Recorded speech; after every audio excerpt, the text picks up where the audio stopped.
Todos nós temos histórias de vida que podem inspirar e motivar uns aos outros. E esse podcast é o lugar onde eu e os meus convidados compartilharemos um pouco de quem somos, de onde viemos e de onde desejamos estar. Meu nome é Shirley Souti e sejam bem-vindos ao Pessoas Comuns.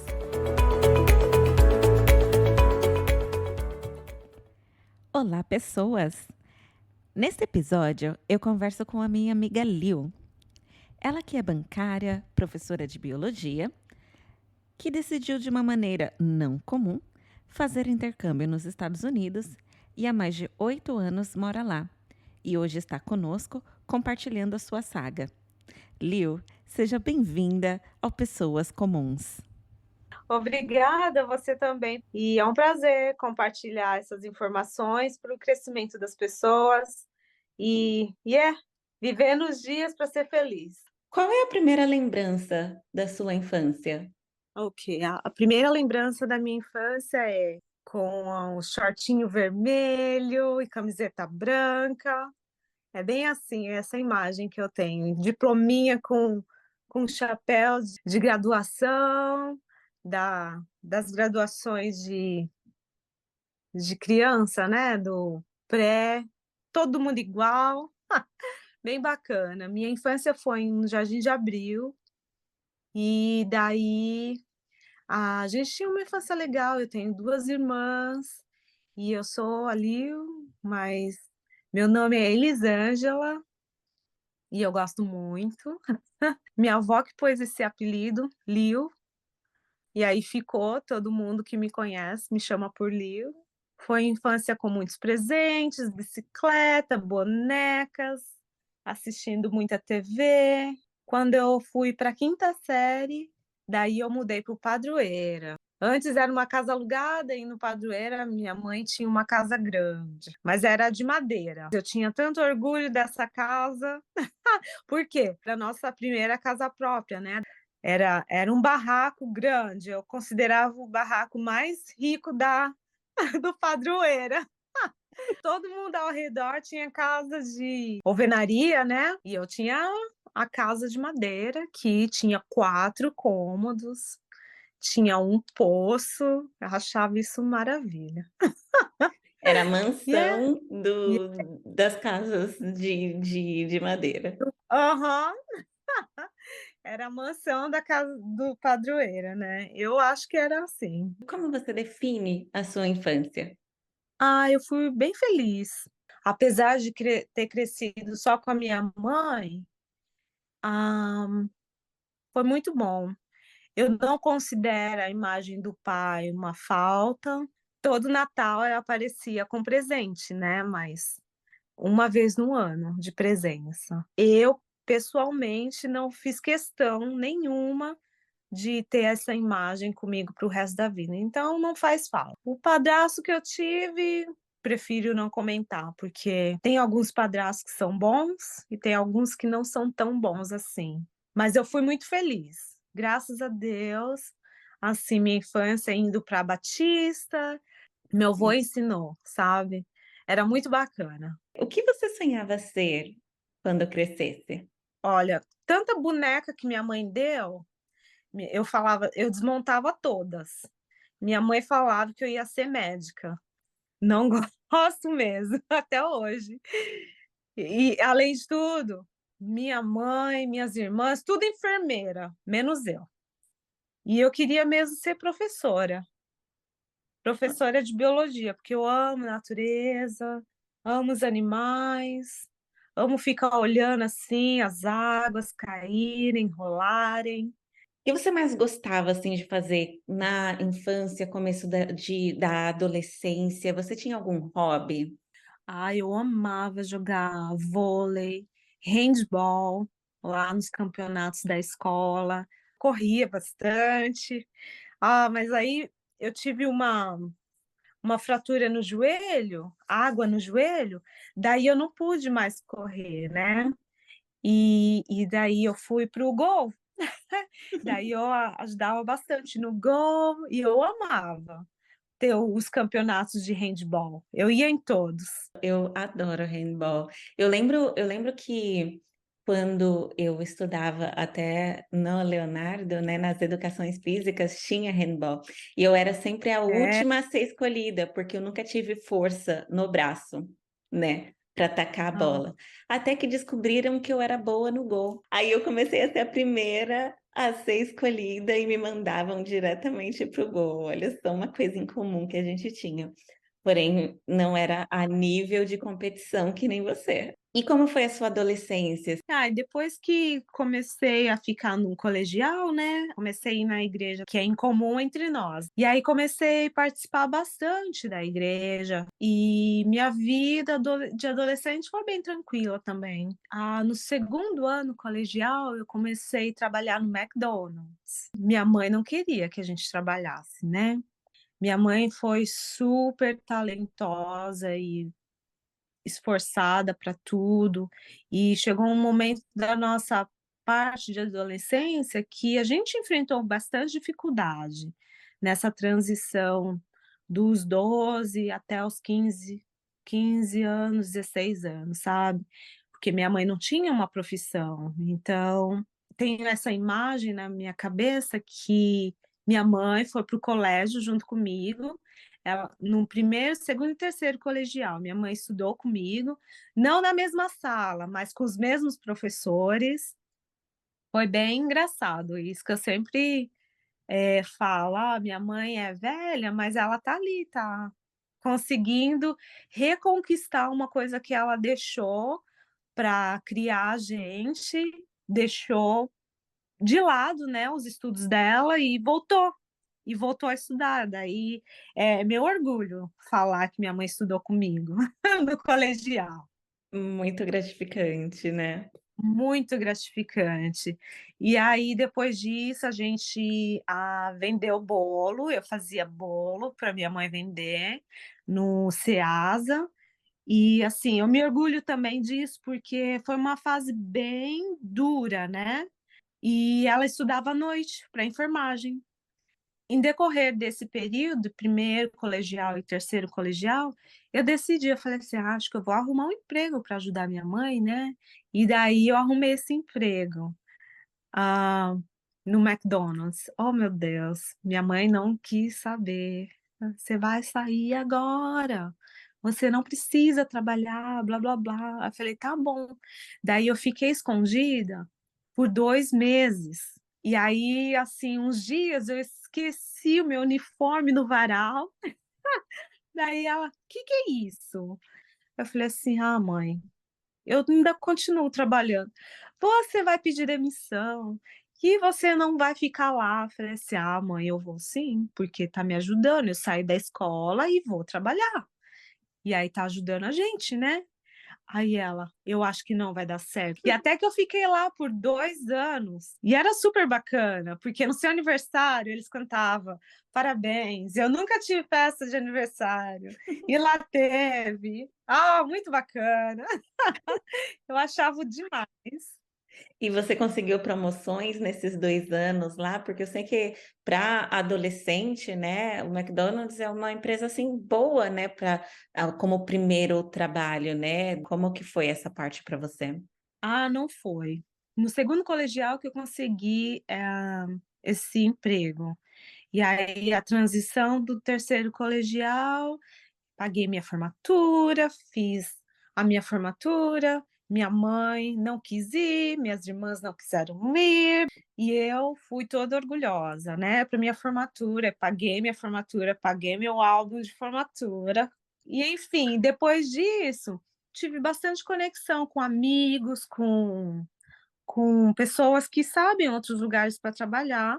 Depois do colegial, do terceiro colegial, eu falei assim: "Eu não tenho dinheiro para pagar colégio, né, e nem universidade, então vamos continuar trabalhando". Com uma amiga da escola, do terceiro colegial, a Edneia, a gente foi trabalhar na USP. Era um trabalho super bacana. Eu era caixa na USP de uma lanchonete, né. E eu via todos os estudantes, né, da USP no departamento de biologia. Nossa, acho que eu quero ser bióloga, eu não quero mais estudar para enfermagem como minha mãe não. Ah, eu quero ser bióloga. Aí lá dentro da biologia, ai, os próprios alunos que eu fazia contato, né, porque uma coisa que eu aprendi com a minha mãe é: onde você for, você faz amigos. Então, eu tive isso comigo. E aí, onde eu vou, eu faço bastante amizade. Sim. E aí, eu comecei a participar das aulas de biologia lá dentro da USP, sem precisar de vestibular nem nada, porque a gente sabia dos toques, né, das dicas lá dos alunos. Ele, não, você pode vir como participante, como visitante, e você ainda tem o certificado. Falei: "Não acredito, sério?". Comecei a participar de umas aulas de zoologia, de botânica, de genética. Aí eu falei assim: "Ah, eu acho que essa é a minha área, eu amo". E foi assim que eu consegui, escolher minha profissão, né. Olha só que engraçado, né, como um caminho que você leva te puxa a outros, né. Daí eu comecei, né, as maracutaias de vestibular. Nossa, E você fez algum curso preparatório para o vestibular? fiz 2 anos de concurso, porque a gente não tinha dinheiro, né, para pagar a universidade, então vamos batalhar a universidade pública, né, porque no Brasil é assim, colégio público, você vai para a universidade que paga, se ou vice-versa, ou você tem colégio pago, né, que a sua infância toda paga, e vai para o colégio público. Infelizmente, é essa inversão de valores que tem o Brasil. Sim. Como eu estava nessa inversão de valor, eu tive que batalhar para conseguir a uma universidade pública, né. Trabalhava e voltei para os concursos de cursinhos pré-vestibular, né. Aí fiz 2 anos, não passei na USP. Passei nas primeira, na segunda fase pela metade, raspando. Todas as outras universidades que tinha a Fiel, a Uninove, eu passava sempre em quinto lugar, estava lá no top, né. Sim. Eu lembro que na Fiel, eu passei em primeiro lugar. Nossa, ninguém fez viva para mim e meu nome estava lá em primeiro lugar. Como não era normal celebrar na minha infância, na minha adolescência, nada era normal celebrar, então, se eu passava no vestibular, primeiro, segundo, ok, tá ok, passando. Hoje eu lembro com tristeza, porque a gente não celebrou, mas enfim, né. Agora todo mundo celebra, até o 10º lugar, todo mundo tá celebrando: "Passei, passei". Não passei, mas foi arrastando. Não é verdade, agora até o último lugar da vaga lá, eles celebram, né. Mas eu era considerada a nerd da turma, mas não era o suficiente pra USP. Aí eu comecei a minha vida adulta, né, encarar que não era a USP, e eu falei: "Ok, agora eu vou pra Uninove". Aí fui pra Uninove, estudar enfermagem. Ah, e não foi biologia, foi enfermagem. E é, porque minha mãe não queria pagar a matrícula para biologia. Eu estudei 2 meses de enfermagem, falei: "Me tira daqui, pelo amor de Deus". A pessoa está sofrendo de uma doença, blá eu vou chorar junto, sou muito emocional. Falei: "Não, eu não quero isso". Daí eu troquei, falei com o diretor, sei lá, com a secretaria da escola, e mudei para biologia sem minha mãe saber. Foi na escondida que isso aconteceu. Foi, porque minha mãe não queria que eu fosse bióloga, bióloga não dá dinheiro. Ela descobriu quando um boleto da faculdade chegou e estava escrito biologia. Então você foi rebelde nessa época, né. Mas você tentou pelo menos, né, fazer o que sua mãe queria, você tentou. Tentei, né. E depois que você mudou de curso e se encontrou, como foi a sua vida na época da faculdade? Olha, aí começou outra transição, né, de adolescente, uma fase pré-adulta, e daí com algumas complicações de família, ah, eu tive que virar adulta, né, de pré-adolescente imatura, me chamavam de beata, porque eu nunca tive namoradinho, então eu era a nerd beata, entendeu. Só que para mim era inconsciente, porque eu não levava em conta esses comentários, né. Para mim, eu nunca me senti inconfortável desses comentários. Eu falava assim: "Ah, por mim, podem falar o que quiserem. Eu estou fazendo minha faculdade, estou feliz, eu que pago minhas contas, né". E daí teve uma transição que não foi muito feliz, que o meu padrasto era muito ruim com a minha mãe e eu não concordava. E aí teve um dia que eu ia para a faculdade, ia para o trabalho, e aí um dia minha mãe ligou, né, com o meu primeiro celular da Nokia gigantão, ela ligava para mim. Ela falou: "Pelo amor de Deus, não volta para casa, porque esse padrasto vai não gosta de você, ele tá aqui". Aí eu tive que decidir, eu falei assim: "Ou eu volto para casa e enfrento essa situação ou fujo, né". Minha mãe queria que eu fugisse. Daí eu decidi assim: "Bom, meu pai mora por aqui perto da faculdade, então eu vou lá, né", porque ele era um pai só de dezembro, mas, ele era um pouco amigo também, né. Daí quando eu fui lá, eu falei assim: "Olha, eu não consigo ir para casa hoje, o senhor pode me deixar aqui em casa, né?". Ele falava assim: "Ai, pode, você é minha filha". Aí até que eu fiquei uma semana na casa do meu pai, né, lá na Casa Verde. Uns finais de semana lá, uns finais de semana na minha mãe. E aí até que teve essa discussão também, que esse padrasto queria se envolver na minha vida, nas minhas decisões, aí eu falei assim: "Não mãe, a senhora escolhe ele ou eu?". Assim, enfim, minha mãe escolheu ele, né, e eu tive que ficar de canto. Chorei um monte, fiquei um pouquinho depressiva, mas a vida continua, né. Com certeza. E aí eu decidi sair de casa com 21. E aí na igreja foi o maior bafafá, assim: "Nossa, a Lil vai sair de casa, talvez ela tá envolvida já com alguma coisa ruim".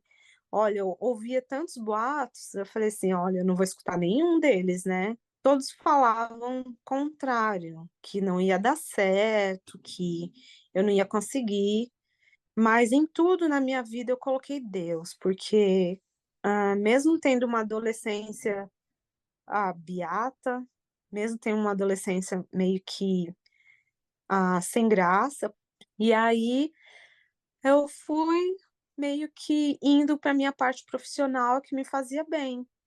E aí me dei bem com isso. E aí quando eu voltava para casa da minha mãe no final de semana, eu ia para igreja, aí tava você, as meninas, né, tudo começando pré-adolescente. E eu falava: "Gente, ó, vocês têm que ser feliz, né".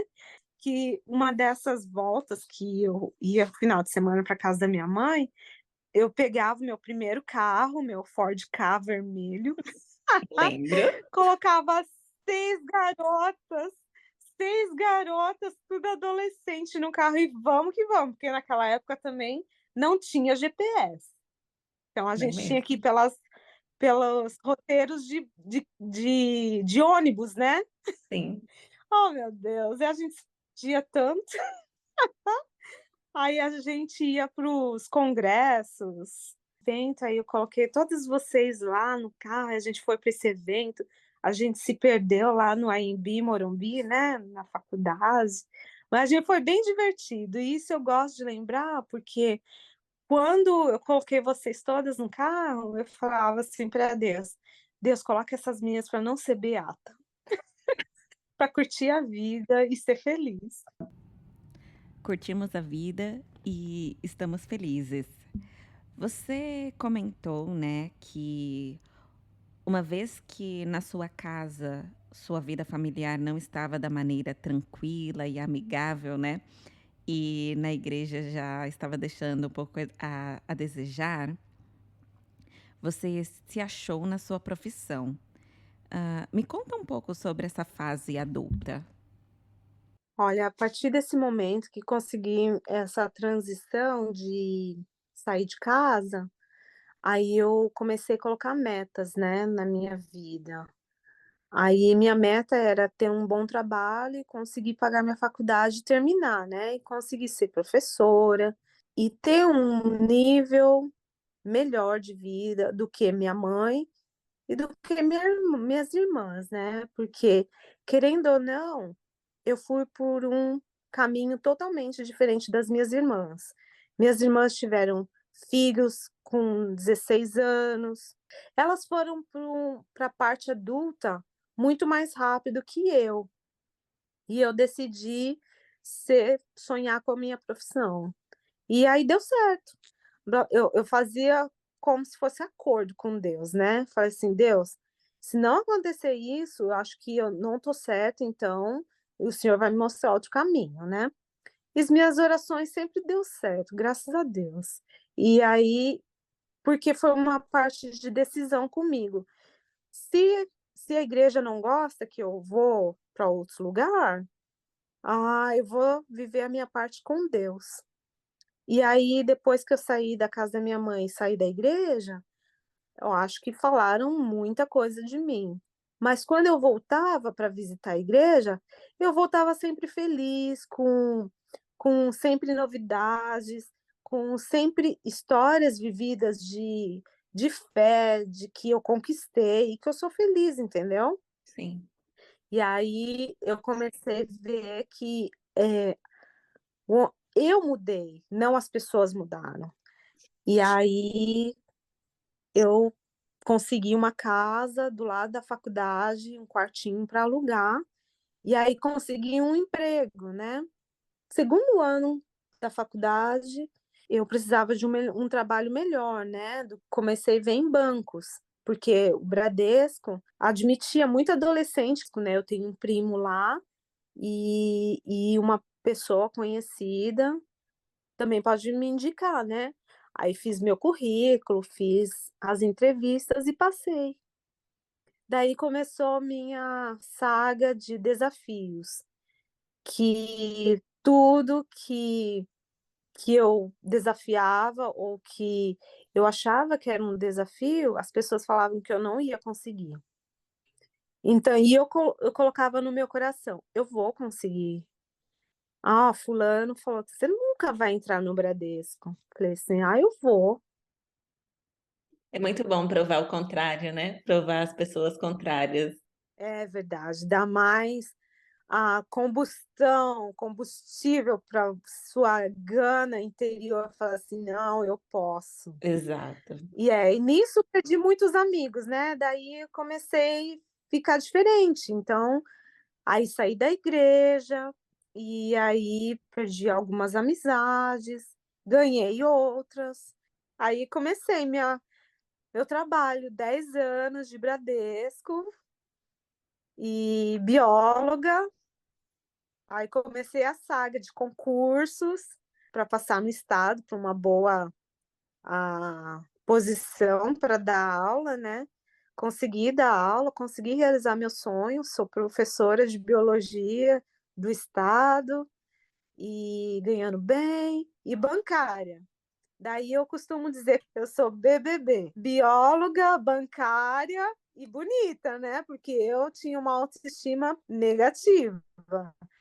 Não me achava bonita nem nada, porque me achava gordinha e enfim, né, tanto é que meus apelidos na escola era gordinha, né, gorda. E eu não levava mal, apesar que eu era gordinha. Deixa eu aproveitar o gancho que você falou da sua baixa estima. O que que te fez sair de uma baixa estima para uma alta estima? Então, a minha autoestima virou quando eu consegui passar nos concursos, né. E aí eu passei nos concursos e sou professora titular de uma classe, sou uma boa bancária, daí eu fiquei evoluí na minha profissão de telemarketing para agência, da agência para o caixa, do caixa para gerente de banco, e passei todas as transições do banco nesses 10 anos, né. Então isso me levou a minhas conquistas pessoais me levou a minha estima para o alto, me elevou. Por isso que eu falo que hoje eu sou BBB. Adorei a sua definição para a vida, né, BBB.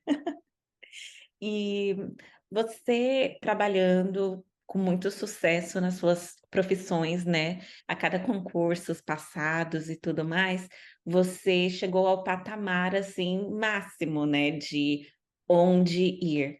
E às vezes até a gente se sente, assim, estagnado. Foi por esse motivo, foi isso que te motivou a fazer intercâmbio ou tem alguma história aí por trás? Ah, tem história por trás. Vamos então na história. Eu tinha biologia como hobby, mas infelizmente quem pagava meu hobby era o banco, então eu tinha que trabalhar em banco também. E ser boa, né, porque banco, tem espera que você seja uma boa profissional, né. Sim. Então eu consegui me apegar a isso, ao profissionalismo, né. Onde eu morava, na edícula, o senhor vendeu a casa inteira, né, então não queria ninguém morando no fundo do quintal. Essa foi a minha primeira motivação para comprar a minha casa, para comprar meu primeiro apartamento, né, primeiro e único. E depois disso, para eu conseguir um salário melhor na escola, a Secretaria da Educação pedia mais cursos, né, pós-graduação, mestrado, doutorado. Daí eu fui fazer uma pós-graduação, né.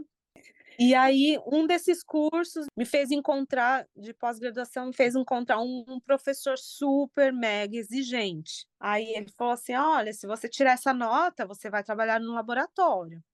Laboratório é meu sonho, né, daí eu vou ter que sair do banco. Foi o que aconteceu. Esse desafio me tirou do banco, comprei uma casinha, um apartamento lá no centro de São Paulo, que minha mãe falava que era uma caverna, não era casa, porque apartamento, né, a gente só morou em casa, então era um loft bem antigo, num prédio bem antigo em São Paulo, que eu tenho ele até hoje.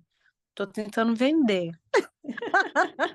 E esse laboratório era o laboratório da Universidade de São Paulo, uma das melhores. Eu e meu amigo Tiago, a gente conseguiu as melhores notas, né, e a gente foi escolhido para uma outra graduação na Unifesp, na Universidade de São Paulo. E Hum. aí foi meu tempo que acabou no banco.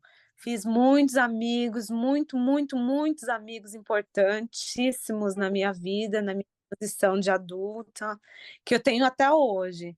Amigos de 25 anos, que fizeram o que eu sou hoje, me ajudaram em muitos pedacinhos dos meus blocos para elevação, me ajudaram muito. Daí esse professor me desafiou de novo: "Ah, Elis, você tem que passar na prova para mestrado". Bum, não consegui. Aí tentei no próximo ano, aí ele falou assim: "Elis, passa nessa prova que daí você é aprovada no mestrado, né". Aí eu passei na prova, estudei, passei. Aí quando cheguei no final do meu mestrado, meu professor falou assim: "Elis", e era tudo em inglês, né, os livros, passava a madrugada só traduzindo. Aí eu que a gente tem inglês na escola, no colégio, nunca soube falar inglês, né.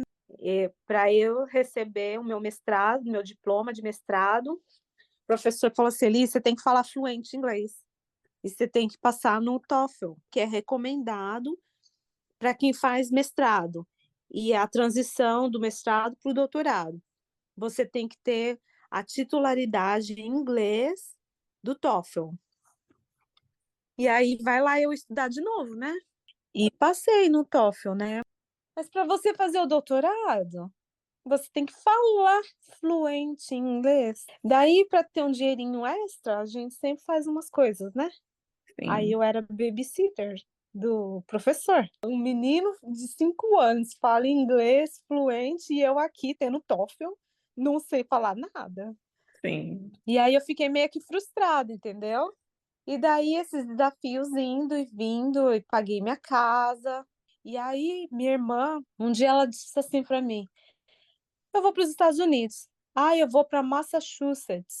Daí a gente começou, né, ir pro Google, internet, onde que era. Norte dos Estados Unidos, é frio pra caramba, mas lá tem a Harvard, lá tem o MIT. E aí eu falei assim: "Quer saber? Eu vou". Orei, falei: "Deus, se for mesmo para eu ir, vai dar tudo certo, né". Fui nas agências de intercâmbio na Paulista, né, fui em 3. Daí o que elas falaram: "Você é muito velha para ir fazer intercâmbio. Intercâmbio é até X idade". Falei assim: "Nossa, que estranho". Todas as informações erradas e um absurdo de de dinheiro, cara. né. Daí eu tenho uma amiga que o esposo dela é americano, dele disse assim: "Ah, Elis, eu acho que você não vai conseguir esse visa não, porque tem que comprovar renda alta". E aí, enfim, começou meu desafio. Isso era em janeiro. Em fevereiro, vi uma escola perto do endereço de onde minha irmã estava, e aí eu mesmo contactei a escola. E por sorte, tinha uma portuguesa de Portugal que entendia português e eu consegui falar com ela claramente. E aí fiz minha matrícula na escola de intercâmbio, eu sozinha, e não paguei mais que $200, Ah, menos de R$ 10.000, do jeito que pedia as agências. Daí tem o papel agora da escola. Fui admitida na escola. E boba eu, tinha que tirar o passaporte e tinha que tirar o visa de estudante. E eu falei assim: "Gente, eu fiz tudo ao contrário, tudo errado.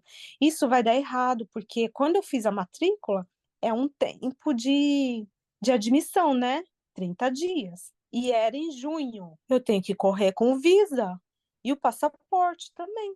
E daí fiz meu passaporte, né. Aí eu falei assim: "Quantos dias?". 2 semanas. Falei: "2 semanas, ok. 2 semanas eu posso esperar". Negativo. Eu tinha 1 semana e meia. Daí eu paguei um dinheiro extra e eles fizeram expedição especial para mim do passaporte. E agora para o Visa, gata. Elis, o Visa você tem que aplicar 6 meses antes. E isso era todas as informações que todo mundo tem para Visa, né. sim. Ah, agendamento de entrevista, 6 meses, 2 meses, não é? E eu na minha cabeça, eu só tenho 15 dias, porque senão vai vencer meu contrato da escola. Agendei minhas entrevistas todas online, de urgência, vai vendo. E deu certo. Você conseguiu a entrevista em quantos dias?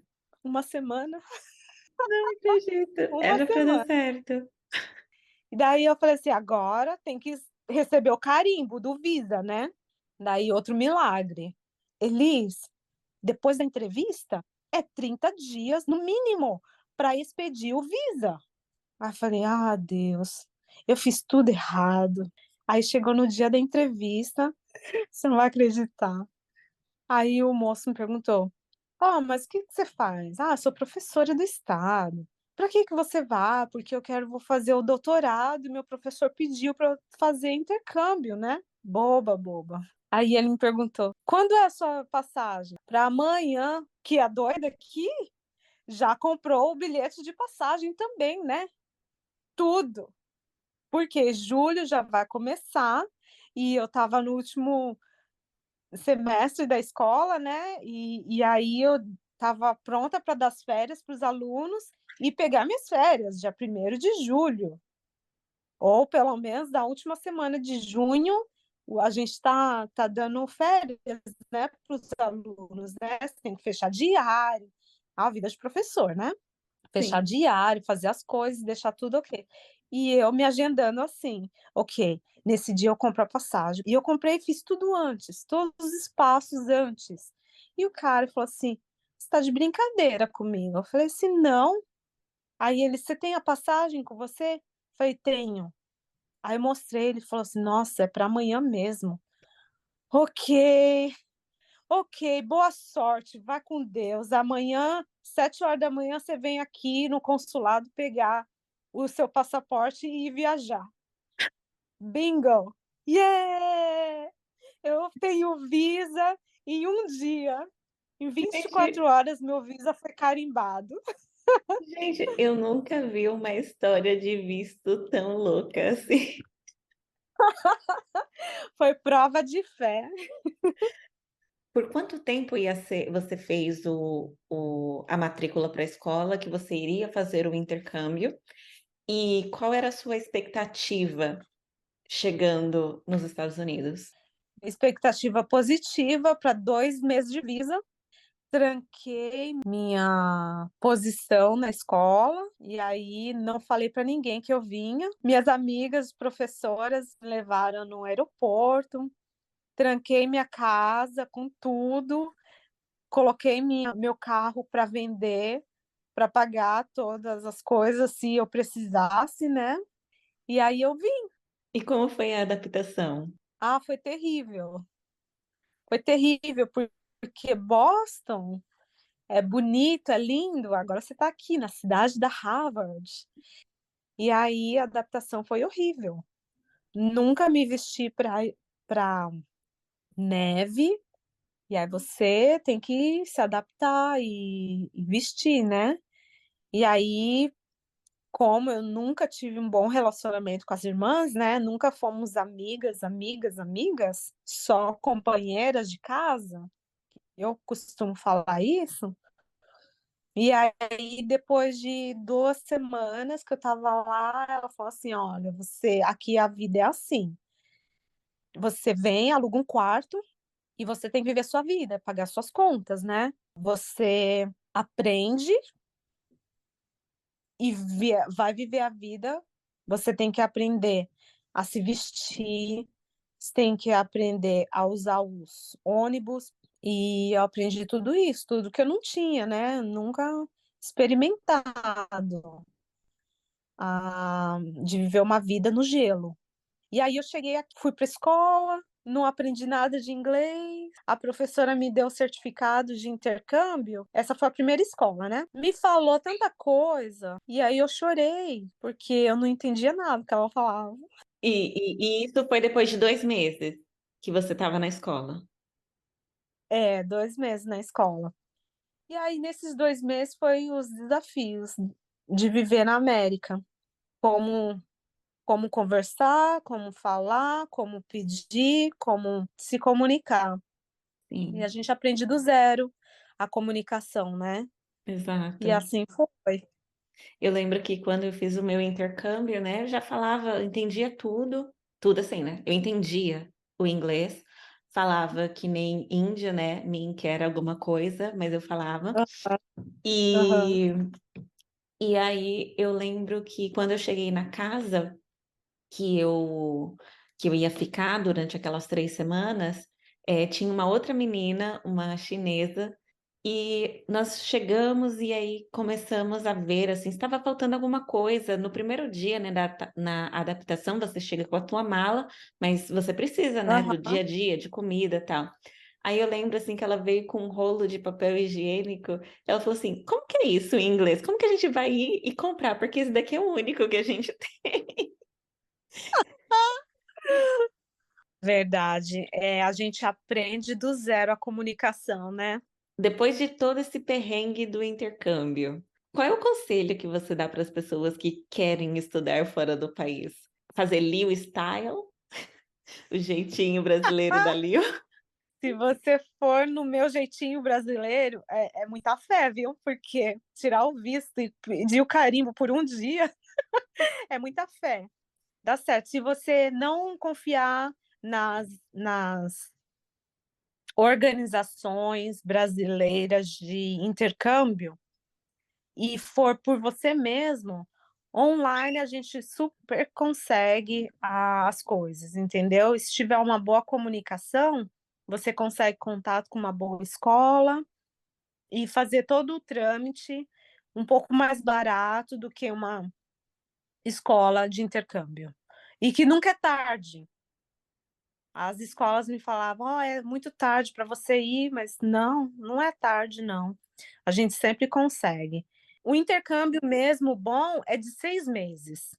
6 meses para 1 ano. Quando você trocou de escola, você estava ficando motivada a ficar aqui de uma vez ou estava pensando: "Ah, eu acho melhor voltar mesmo para o Brasil"?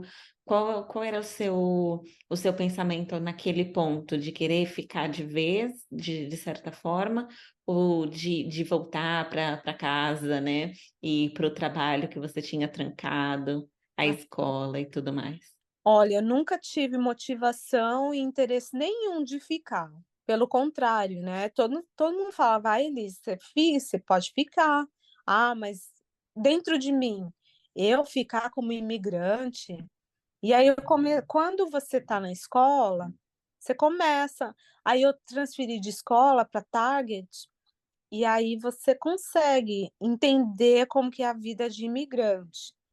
E aí você consegue entender que você não quer ser imigrante, né, você sempre tem que ficar escondido, não pode se expor, não pode viajar, eh, você tá ali naquele estado, mas você não pertence àquele estado, entendeu? E aí eu comecei a ver isso, de umas pessoas serem, eh, transportadas, não, como é? Como é? Deportadas. E aí eu via uns colegas estudantes não voltando, indo de férias para os seus países e não voltando mais. Até você entender toda essa política, você já está no Brasil e não volta mais para os Estados Unidos, né, porque eles bloqueiam você para voltar, No caso, a por escola, justamente não ficar imigrante. o No governo, caso, a né? escola e a política do país, é, do Uhum. governo. E aí eu comecei a entender isso, aí eu falei assim: ou eu faço estudante em full time, que aí eu teria que ficar sempre na escola, ou eu volto para casa. Aí eu me matriculei nessa escola até eu pensar, né, aí me acabou meu dinheiro, daí eu tive que trabalhar, aí fui arrumar casa, fazer a house clean, a gente limpava a casa, 5 casas num dia só, e aí eu tinha que ir para a escola, não podia faltar, porque se eu faltasse, eles, escreviam para a imigração falando que eu faltei, né. Uhum. E assim foi os dias. Aí eu falei assim: "Ah, então, agora chegou o tempo que eu quero voltar, não quero ficar nessa vida, é muito difícil, sabe, quem vem aqui e tem a posição de ficar imigrante". Ilegal, né, no caso, né, porque todas nós somos ainda imigrante, mas aí imigrante legal, né. E aí, no caso, a possibilidade de ficar como imigrante ilegal, né, que é mais É, complicado. é, que é mais complicado, porque se eu não tivesse dinheiro para renovar o visto de estudante, que você pode renovar até 3 anos. Depois de 3 anos, a escola não renova mais, né. Aí eu fiquei pensando, ou eu fico renovando meu visto e vivendo essa vida dura aqui de house clean, ou eu volto para o Brasil, né, porque agora, depois de 6 meses, eu já tinha aprendido mais inglês, né, e tem até um fato bem interessante que quando eu começava a me virar em inglês e saber inglês, né, eu ia no mercado e ficava em 2 horas no mercado, mas não comprava nada, né, só para ver os rótulos, como se chama isso, eu sei que isso é açúcar, ok, sugar, isso é vela, candle, sabe, sabonete, soap, essas coisas, né, eu começava a me habituar com as coisas daqui. E aí quando eu ia no restaurante, tinha que pedir. É muito engraçado quando as pessoas vêm e pedem as coisas, sabe, e que não sabem falar. E aí eu fui um fast food, e aí a chinesa me perguntou, né: "Você quer spice, né?" Eu falei assim: "Ok". Vamos lá treinar meu inglês. Spice, o quê? Condimentos, né? Especiarias, blá blá blá, spices, né? But se você quiser spicy, hot pepper é bem ardida, pimenta ardida, né? E eu não me dei conta que eu falei spicy. Daí eu não consegui nem comer a comida que eu comprei aquele dia.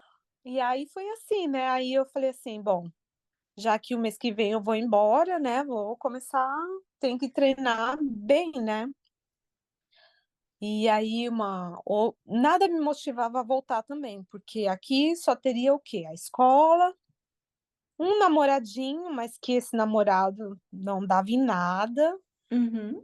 E aí foi assim, eu pensando nas minhas motivações de voltar para o Brasil, que eu acabei ficando.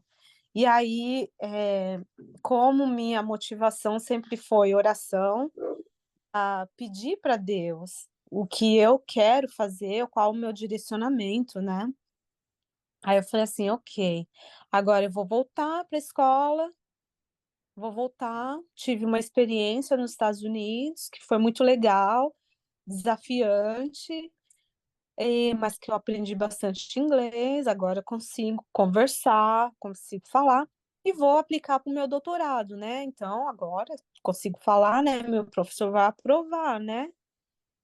E aí eu indo aqui nas igrejas, tal. Aí eu conheci uma pessoa que ela falou assim: Eli, você não vai voltar para o Brasil. Deus tá te falando que não vai, que você não vai voltar. Eu falei assim: olha, eu acho que eu vou voltar sim, eu não sei se eu fico, porque eu não quero ficar aqui sozinha, né? E lá eu provavelmente meu namorado vai querer casar. Aí ela disse assim: ah, Eli, você vai confiar em palavra de homem? Falei assim: ah, não sei. Porque aqui, quando você vem para cá, é bem. Tem uma parte de alegria e tem uma parte de tristeza. A parte de alegria é que você aprende a se comunicar com pessoas incríveis de outros países que você nunca nem viu e aprende a comunicação e aprende a convivência com essas pessoas, que foi uma coisa riquíssima. Que quando você faz intercâmbio e você vai para um alojamento que só tem intercâmbio, é muito legal. Você conversa ou tenta se comunicar com as pessoas do universo inteiro. Nunca ouvi falar da Mongólia, mas tive uma colega da Mongólia. Então, assim, coisas que inesperáveis, mas que você traz coisas positivas para você. Mas do contrário, minha irmã deu piti, então você não consegue mais falar com ela. Aí aperta uma saudade do caramba, que você não se encontra nas suas lágrimas. Ah, você consegue só se comunicar por telefone, por WhatsApp, com as suas amigas, conversar em diferentes horários, né? Mas aí você sente uma brutal saudade de todo mundo, da comida, das coisas fáceis do Brasil, do jeitinho brasileiro que é conseguir as coisas, né? Sim. Tudo isso. E esses 6 meses foram esses desafios, e eu mudando de casa. Mudei 7 vezes de casa, morando com pessoas totalmente diferentes, outros lugares, outros países. Ah, e nunca fazendo muita amizade com brasileiro, porque em Boston, infelizmente, a comunidade brasileira não é ajudadora. Hum. Em 10 você encontra um que ajuda. E eu encontrei essa uma que ajuda. E assim foi. E aí foi o tempo que eu decidi ficar, que essa amiga brasileira falou assim: não, Elis, você vai ficar. Eu falei assim: já que eu vou ficar, vamos ver outro trabalho, né? Porque eu não quero ficar de house clean, não, porque, menina, olha, ter house clean aqui em Boston, eu não sei como é nos outros estados, mas aqui em Boston é sacrifício pra caramba. mas pagou minhas contas, né, pagou minha escola. Sim. E aí eu conheci uma menina no Dunkin' Donuts, e aí eu fui fazer café, fui pra cafeteria. Aí eu abria a loja 5 horas, 4 horas da manhã, ia para a escola às 11, como era full time escola, eu tinha que estar lá às 11 horas, né? Porque senão você é reportado para imigração. E saía da escola às 5 da tarde e voltava para fechar a lanchonete, né? Então Uhum. eu fazia 2 turnos de Dunkin' Donuts. Loucura. Nessa época, era fácil de encontrar trabalho, não tendo os papéis corretos para trabalho?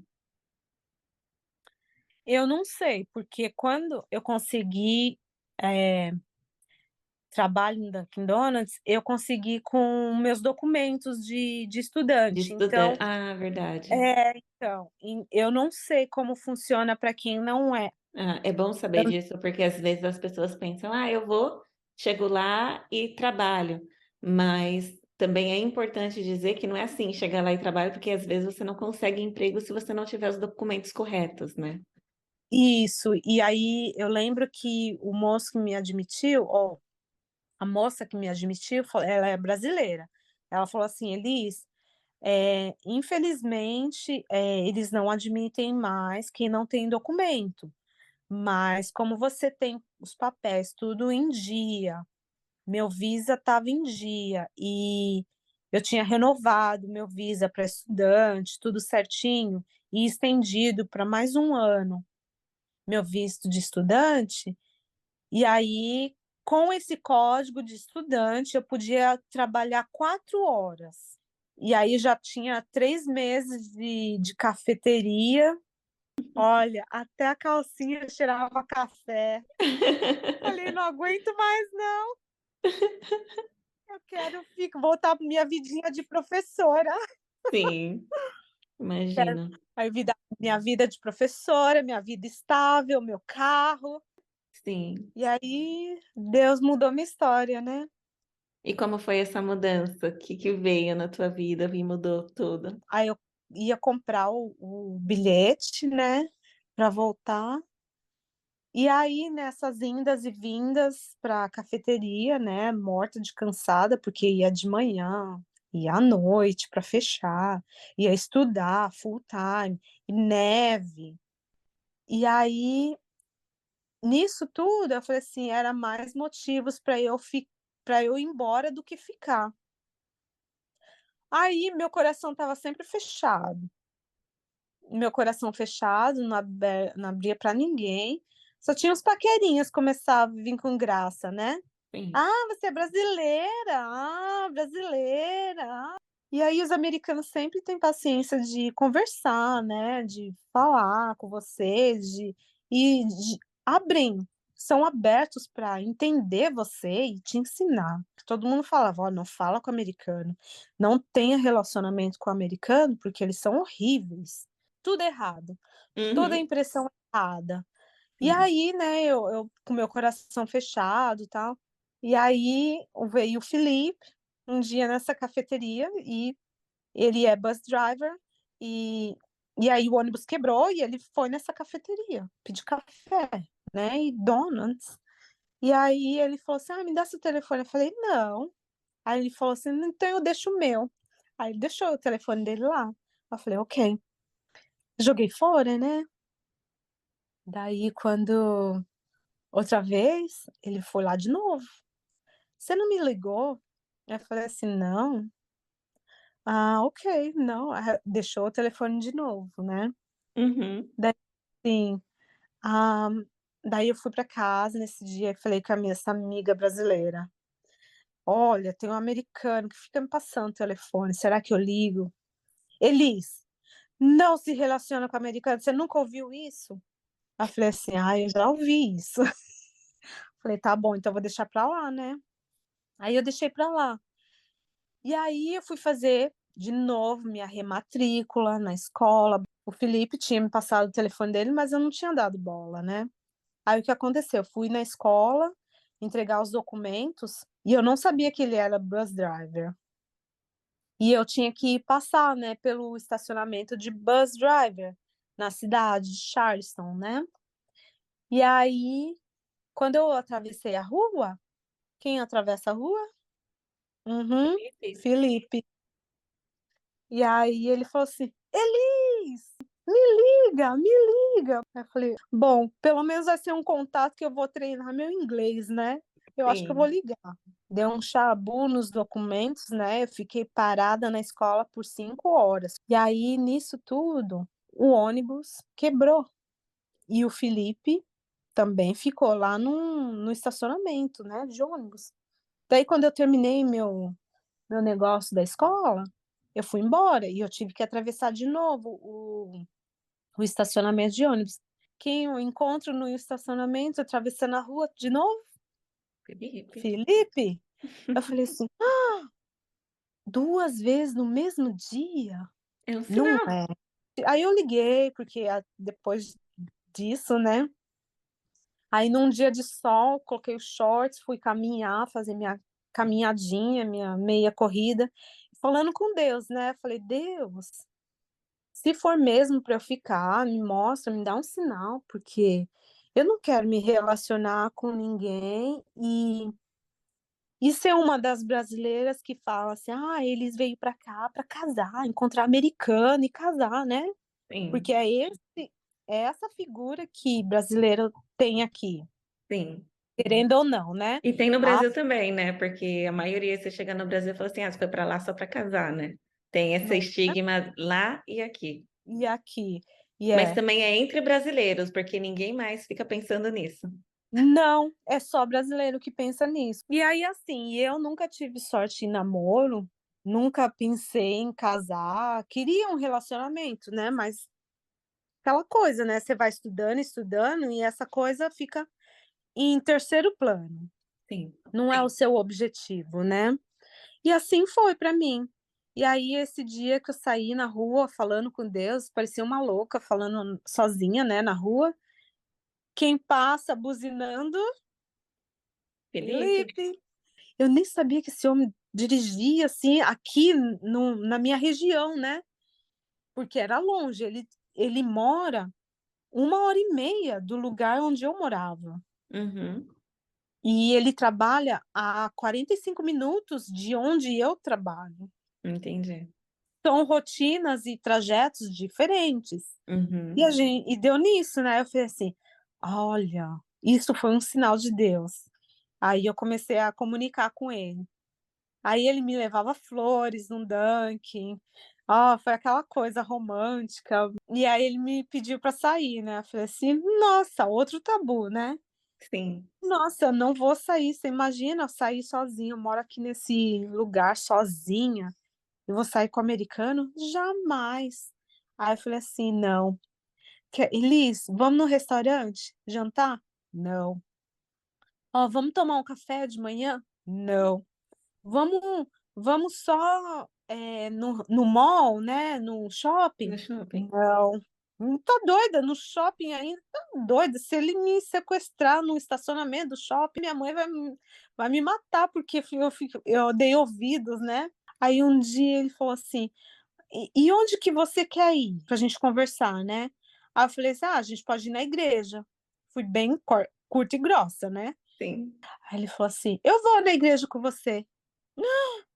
Menina, aí eu falei assim: é de Deus.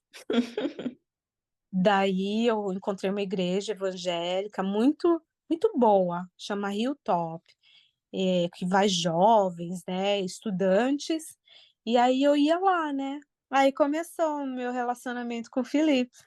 Depois de 3 meses, ele falou assim: Elis, você quer namorar comigo? Aí eu decidi ficar. A impressão que eu tinha é que você tinha conhecido ele na igreja, e foi muito interessante de saber que você conheceu ele fora, e aí, por medo, esse medo deu certo em alguma coisa, né? E o que a sua família disse quando você falou assim, ai, não, não vou voltar mais, o que que seus amigos disseram? Eu era fiancé, nossa, Nunca tinha chegado nesse estágio no Brasil, né? nunca. E todo mundo falou assim: Elis, olha, Elis está noiva. Uau, você foi para casar. Olha, bem que a gente orava para você. Eu lembro que uma vez Edileuza orou e falou assim: Elis, teu esposo não está aqui. Eu falei assim: ai, Edileuza, acho que não está em nenhum lugar. A Bianca falava, eu falava, Bianca, você já tem filhos, tem todos bonitinhos aí, eu nunca vou ter. Ah, a Elisa, um dia eu vou chegar. Eu nunca, sabe, tinha expectativa de ser noiva. E aí cheguei aqui em um ano, deu essa reviravolta e pim, sou noiva. E E agora, aí 9, 10 anos de relacionamento, quanto tempo já? Tudo. são 7 anos de relacionamento e vai fazer 9 em julho agora, 26 de junho, vai fazer 9 anos que eu tô aqui. E uma história, assim, muito, muito, É. muito interessante. Vários desafios, várias pedras no caminho, né? E É. depende muito de como que você encara, porque os problemas estão lá para todos, né? Não é Ah, um fairy tale é, como da Disney, né? é E verdade.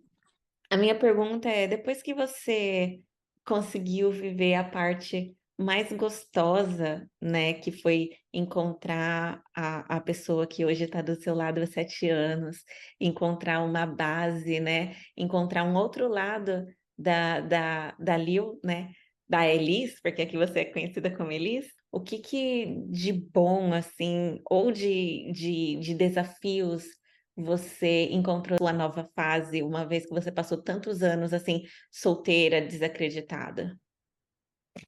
Ah, que tudo tem uma esperança. Esperança é a última que morre, né? Esperança é a última que morre. E assim, nunca desisti de ser feliz, porque eu pensei que minha felicidade estava sendo nas minhas realizações profissionais, mas não, estava dentro de mim que eu queria uma família, estava dentro de mim que eu queria ser feliz, melhor que minha mãe foi, e conseguir ajudar minha mãe. Essa expectativa que estava escondida dentro de mim, eu consegui depois que eu casei de noiva. Posso dizer que depois que eu virei adulta, eu fui muito sozinha, mas continuei com os meus sonhos, querendo afluir, Sim, colocar para fora os meus sonhos, não deixar as circunstâncias por fora, que eram negativas, me colocar para baixo, entendeu? Então, eu sim, sempre fui uma pessoa super positiva para mim mesma, mesmo vendo as coisas negativas acontecerem ao meu redor. E isso que eu falo, nunca desisti dos sonhos, que eles sempre podem ser reais. Eu nunca pensei em casar de noiva, tenho lá minha fotinha de noiva branca, tenho minha família, e assim, ah, amo meus amigos, amo o Brasil, mas não pretendo voltar para o Brasil para morar, só visitar e viver sonhos. Quando a Bíblia diz que a gente pode viver os sonhos, que os sonhos podem ser reais, basta a gente crer que isso acontece. E realmente acontece. E eu estou muito feliz aqui. ai, que lindo. Muito obrigada por compartilhar toda essa saga da sua vida, né? Muitas adversidades foi vindo em cada fase, né, da vida. Você estava lá, e você, todo o decorrer dessa conversa, você comentou a respeito de fé, né? E você teve fé, você teve perseverança e não desistiu de forma nenhuma. Ah, obrigada. É sempre bom compartilhar o que a gente tem de positivo, porque eu gosto, como professora, né? Mas não sendo mais professora aqui, porque eu voltei para o banco. Agora eu trabalho em banco, sou dona de casa, totalmente contrário do que a Elisa Liu lá do Brasil. Eu nunca queria ser dona de casa e voltar para o banco. Tenho passarinho, sendo feliz. Não deixar de ser feliz é a proposta que eu tenho, ser positiva, né? Então, eu como professora nata, quero deixar essa coisa positiva para os alunos, para todo mundo saber que tem esperança no final do túnel. Com certeza, com certeza. E quais os seus planos e o que você espera, os seus sonhos, assim, para o futuro? Ah, meu futuro agora, gata, é só viajar. Viajar com meu esposo. Vou fazer agora, ah, viagens com navio, e a gente acabou de conquistar o nosso sonho, nossa casa, tá bonitinha, fresquinha, e agora não moro mais em Boston, moro em Myrtle Beach, South Carolina. Olha só. Agora verão, verão sempre, dias de frio é só uns dias, não é Sim, mais uns meses, né, porque em Boston é 9 meses de gelo. E agora sim, meu esposo é aposentado, aposentou novo, porque trabalhou muito tempo, né, sim. e agora a gente só está curtindo a vida, Ai, que ajudando os delícia. amigos, encontrando novos amigos, continuando a caminhada com Deus, nova igreja, né, agora 6 meses de Myrtle Beach. Nossa, que lindo. Muita boa sorte, né, nessa nova página da vida, né, nessa nova fase da vida, né. E obrigada mesmo, tá, por ter se disponibilizado para vir aqui e compartilhar um pouco da tua vida. Eu agradeço muito. Obrigada a você, sucesso nesse novo caminho e sucesso para todos nós. Deus te abençoe. É bom Amém. saber que você também tem sucesso e está feliz, tá bom? Verdade, Ou caminhando para a felicidade. com certeza, sempre. Muita Tá alegria.